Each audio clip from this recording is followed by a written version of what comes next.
You're listening to the Daily Nugget. It's dnugget.com for November 5th, 2024. It is Tijuana Tuesday, and we are going across the pond. Excellent. Janelle? Good. Getting that 777. I'm ready. Let's go. Jen, do you have your passport for adventure? It just expired. I'm out. Oh, so no more adventure. Oh. Do you have your passport to boredom? Do I need one? Not during this podcast. I don't know. Oh, well, then I'm good. And Sam is Asian. What? He's our producer. Why are our intros getting worse and worse? It's been a long week, folks. International Tijuana Tuesday. We're going to Ireland. So there was a class that they had been tracking some geese as a class project, and they were trying to see where they migrated and everything. And then they found that one of their geese stopped migrating. And they were found that there was an Inuk hunter. And the Inuk people live in the northernmost inhabitable area of Arctic Canada.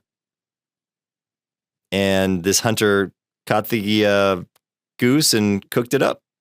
Ate it. Just like that.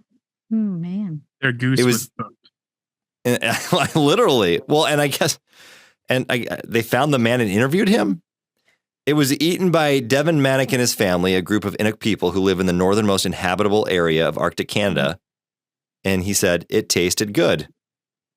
Because it's food. In June, the geese migrate through here to lay their eggs. My grandmother and my mother really love geese, so they'll cook them up, and I'll have some as well. He kept the identifying tags that this Irish school put on them as a souvenir. What did they expect when they tagged these geese? What did they expect to happen? I don't know. See, so the ecologist who was overseeing this project said there's a little bit of sadness there because obviously they are very highly protected in Ireland and we love them. But at the same time, we totally appreciate that the local communities here, because I guess he went to go talk to the person. He flew to Canada. Some ecologist. That's not very environmentally friendly. He said, he zoomed him. He could have zoomed him. Yeah. That's how we do this podcast. Hello. Mm-hmm. The local communities here, they don't have access to supermarkets. The geese are a resource for the Inuit people, but few birds are harvested by them in such a way. These communities definitely need to do such a thing, so who are we to judge that? I just think it's funny that they're endangered in Ireland. Because right. Indian geese in Minnesota are a nuisance animal. Yeah, can we have some sort of, we have student exchange programs. Can we do a goose exchange program? Yeah. That's it. The Irish can have all the geese. They put them everywhere and leave a mess. I'm just going to start taking them and just put it through the camera here for you. One of the suburbs nearby, actually, I think it was like a couple of years ago, made it legal just to shoot a goose if it's in your yard. Or yeah, because they're still protected, I think, Sam. Not here. No, I can't. It's what's the city where that we used to go to that had Dave and Buster's in it? Maple Grove. Maple Grove. It's legal in Maple Grove, I think, to kill. You can just shoot a goose? To kill the goose. Well, they have federal protection.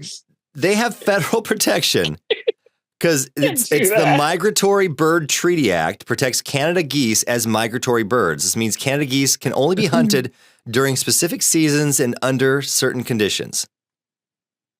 They're a nuisance animal. So I guess we just have to figure out when the season is. Have you ever eaten one? I've eaten goose before. Yeah. I know that like goose down is good. The feathers and stuff are very warm. Yes. Because they're very large. I remember eating goose once at my grandmother's house. It was around the rabbit incident, just going to say. And it's greasy meat. Goose is I've heard. It needs to be cooked in a very specific way. Otherwise, it's either really greasy or super dry. Ew. Wow. So is it like turkey? Because your turkey is super dry. Goose is also relatively gamey. So Right. Yeesh. So yeah. so if you have a problem with Canada geese, you can try these methods to prevent conflicts. Harassment. Good. Use chemical know. repellents, metallic flagging, wire barriers, or noisemakers to scare geese away. Oh, I honk at them. When they act like they own the road, I'm like, nope. Laying on the horn. Out of the way. We used to live next to a pond where I grew up, and like the geese would come and just rip up the grass all over the lawn. And my dad was always painstakingly trying to keep the lawn to look nice. Like my dad's lawn, when the wind blew just right, it looked like a movie. You know, it just kind of had that like wavy bit to it. And he's listening. So my dad's lawn was immaculate. And the geese were just such a nuisance. And the local animal people, I don't know what they're called. Animal control? No, it wasn't animal. The preservation. Fish and game? Yeah. They gave Wildlife. The wildlife preservation people, they gave us some like colored tape to block off where they were walking in, but then they would just go to the neighbor's yard and then walk around. And then when we tried to scare them off, they wouldn't go near the tape. They would just feel cornered. So I remember I hit one with a hockey stick, just hissed at me. Ooh. How many geese has your dad shot? I don't think he shot any. Okay. So this is according to the government, I don't know. the state of Indiana. They talk about it too, because there's geese year round there, and they were in decline at the beginning of the 20th century. And the Migratory Bird Treaty Act helped bring it back. 1962, the drainage of wetlands brought them to the brink of extinction in the eastern United States. And thank your dumb conservationists for this. It helped reestablish the Canada goose population. Within the past 20 years, this is just Indiana. Indiana's Canada goose population has grown to almost 120,000 birds. Gross. Just in Indiana. What a terrible animal. Yeah. What a terrible time to be alive. Maybe you should ship some of those geese to Ireland. Yeah. Please do. We need to. Oh, man. I watched a show called Billy the Exterminator a while back, and they used to oil the Canadian goose eggs so they didn't reproduce because they were considered a nuisance. You can stop the eggs from hatching. You just can't kill the birds, I guess. So they would take like cooking oil and oil the egg so it didn't hatch. Wow. Interesting. Whatever it takes, or just give them to Ireland. Yeah. Ireland can have y'all can have all the geese. So the kids were shocked, even though their kids were. They'll go back to the story.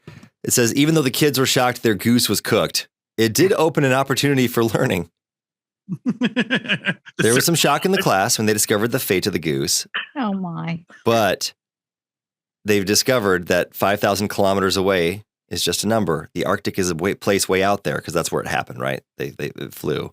This, in a strange way, was proof they made this incredible journey. It shows how much we're connected geographically and culturally. No, Think about it. I am thinking about it, and that's the problem. And that's the nugget. Think about it. NuggetHateMail@gmail.com. If there was one animal, I know Janelle has an answer for this, and I'm not quite sure what it is. If there was one animal that you could take off the face of the earth, what would it be? I've got a few. It would not be just one. There would be several. Well, you got to pick one. You only get one. God says, I brought him into this earth, and now you can choose one to get out of here. House cats. Mine is snakes. Yeah. Oh. Bye. Well, they already should be banished to the pits of hell because, Satan. Yeah, they're satanic. Yeah. Janelle? Mine would have to be the opossum and the armadillo. It had to be both. It have to be both of them. You're going to let mice just live? Oh. Hey, Speaking of opossum, Okay, it had to be 4 of them, mice and rats. So Janelle, your daughter sent us a great picture of a possum. yeah, let me find that picture. That was great. She did not. She did. Lindsay, because if you remember Lindsay's story about the opossum, she wanted to bring proof. This is hilarious because I'm trying to figure out, did she talk about what time that she wasn't scared enough that she took a picture of it? Yeah. I don't remember her saying that, but yeah, I just thought it was funny that she had a picture of it. She had a picture of it. Oh, I've forgotten. I've long forgotten the picture. But Oh, you shan't forget this picture. You blocked it out. And the You shan't forget this. beady Not little anytime eyes. soon. How could I forget?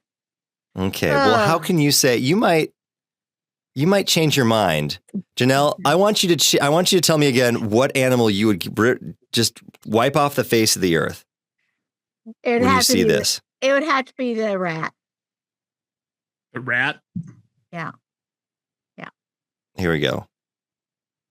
Look at that And beautiful animal and tell me that. I just thought it was funny. She had the wherewithal to take a picture of the thing that had just been crawling on Right. the chest. Oh, That that's looks like an exaggerated rat. no, yeah, Doesn't it it? does. Janelle itching. That's what I said. I can't just be just one. It's got to be all 4 animals. No. It's got to be all 4. Rodents. You can't. All rodents, I think Janelle would just be done with. Yeah. NuggetHateMail@gmail.com. Let us know what you think. Eyes, they were glowing with evil. That's just like it's demonic. That's what it was. Why does evil glow? It's demonic. That's what they do. And also, NuggetHateMail@gmail.com is the place you can email your possum pictures to share with Janelle. I'm going to have to talk to her about that. Attention, soon. Janelle.